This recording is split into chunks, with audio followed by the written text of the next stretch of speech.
Каква тишина, спокойствие. Няма хора. Тук да дойдеш и само да седиш с часове и да релаксираш.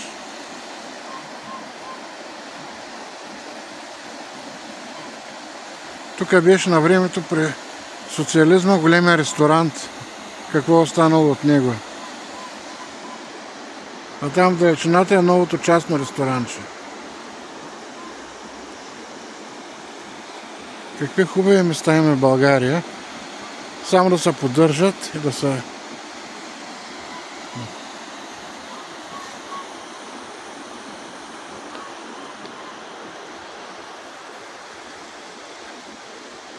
Иначе много нови хотели, много спа комплекси.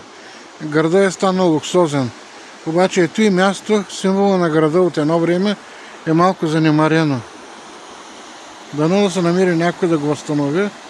Тук може много пари, много туристи да идват и да се печелят пари от това място. Езерото Клептуза.